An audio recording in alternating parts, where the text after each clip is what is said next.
Live on YouTube. Good to see you, folks. I've been preparing for a couple of other meetings today, so I've got the green screen and the background set up. I hope you enjoy that classic motorcycle behind me. It's actually a friend of mine's. Bill's a really nice guy, and he's got that bike up on display at his house. And I was up there doing a little critter sitting, a little watching of his pets, and I thought to myself, hey, let's grab a picture of this, and had a really good time up there doing a live from his property, and then of course keeping that picture for a background. So today is Thursday. It is December 3rd. You might notice, if you're someone that actually chimes into these live, you'll notice that I'm a little ahead of schedule today, right? Thursdays have a habit of stacking up on me, and it's not a complaint. I am thrilled that people actually want to engage with me and have that time. In about 10 minutes, I've got a meeting that I've got to jump into with a software company.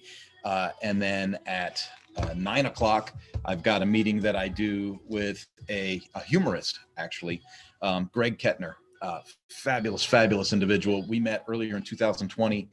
We've built a relationship over time. We kind of inspire each other, mentor each other, and really egg each other on and celebrate each other's successes. And I think that is super important. People that have followed me for any length of time, how important I think it is to have goals, set milestones, and then celebrate those wins along the way. And having an accountability partner or somebody that that you associate with, that you can celebrate with, that is that's the glue that holds all that together. Started out today, I keep bringing it up, this 5-minute journal. Whether you get one of these 5-minute journals yourself or you have something similar, super important. I think I'm really jazzed on it because on a daily basis, I'm jumping into this thing, and I'm starting each day with a positive thought. I'm ending each day with a positive thought. It gives me a chance to be a little introspective and honestly to put my best foot forward as soon as I get up, and my best foot forward and happy thoughts as I'm going to sleep.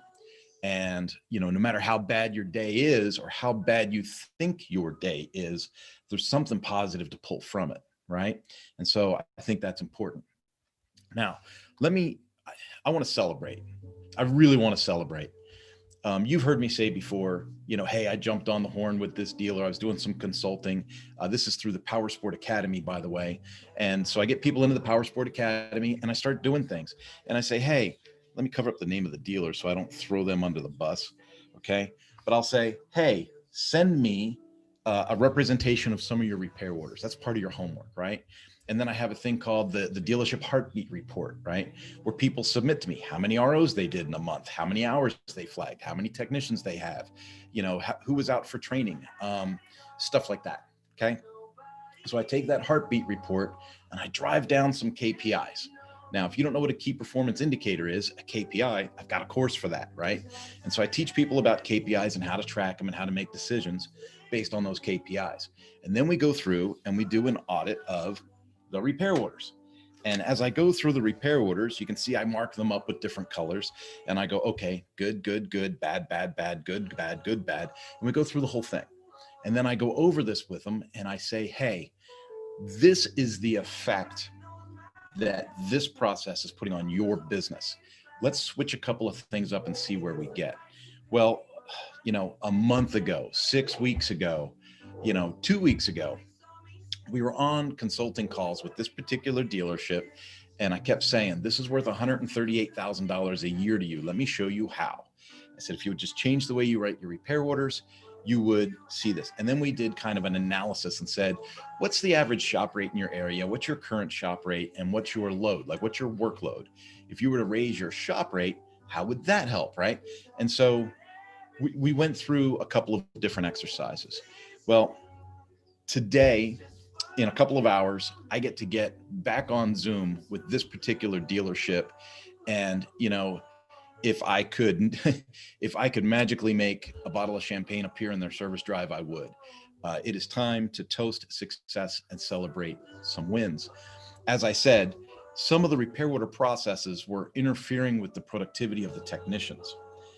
So when we broke that down by the hour, I said, if you change this, this, and this, you stand to create another $138,000 in parts and labor sales based on your current level of efficiency, right? Based on your current level of work, you would increase $138,000 just like that, right? You've already got the work. You've got a parking lot full of motorcycles waiting to get worked on.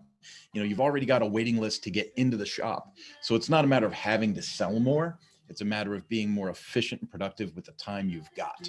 And so I said, if you do this with your repair orders, looking at the distraction it's causing the technicians, if we fix this, that'll generate instantly, right, $138,000 a year for your service department. Now,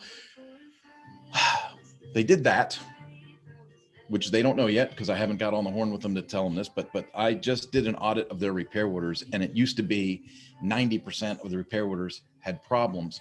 And what they've been able to do is basically flip the script in 2 weeks, right? And so now 10% of the repair orders have problems.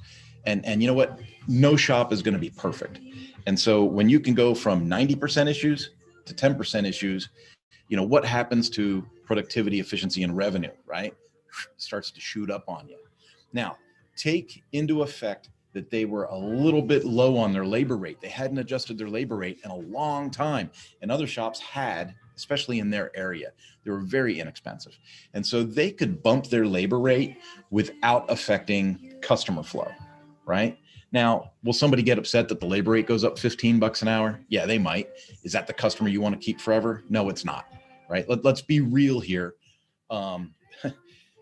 With the supply chain broken on the sales side, more and more people are going to drive to service, and service needs to be at retail if shops are going to make the margins that they need to make. And especially when you do kind of a shopping thing, right? You do when you set the baseline based on competing dealerships in your area and you realize, man, I'm way underpriced, then you got to bring it up, especially if you carry premium brands, because you can't carry a premium brand and give away your labor at wholesale.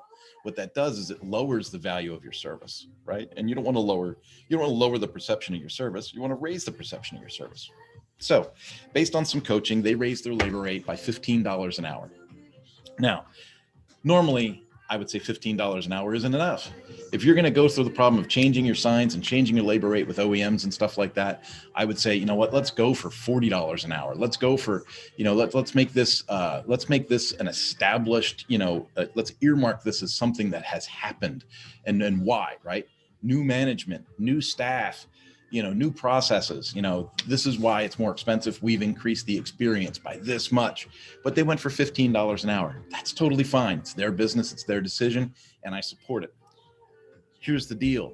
If you take the hours generated on their own reports, right? Knowing that we're going to increase the hours generated through the change in the repair orders. So I'm not even counting that increase, right? If we take just what they've already been doing, and we take that $15 an hour and we multiply that, well, that's an extra $54,000 a year. So in the coaching that I've been able to give this dealership over the last 2 months, right? Realistically, 2 months, we've got $138,000 and $54,000, right? So we've got almost $200,000 in advice and actionable value from 2 months of coaching. Right. And that's on top of increasing customer satisfaction, increasing communication skills, increasing the relationship between the service desk and the service personnel, right? And lowering employee turnover, right? Which costs a fortune whenever you swap employees out of a place. When you take all that into effect, it's really, really difficult to say that there's no value in training your people. I am struggling so hard with dealer owners that are like, well, what if I train him and he leaves? Well, what if you don't train him and he stays? We got to get with it. So that's my story for today. I'm going to share this on the Power Sports Marine Service Network on Facebook and get rolling. I've got that meeting that starts in a minute, so I'm going to get going. My last thing to sign out is if you're not already signed up for the Power Sport Roundtable at powersportroundtable.com, you need to get signed up for that. Period. I've been gentle. I've been nice. Now I'm going to be straightforward.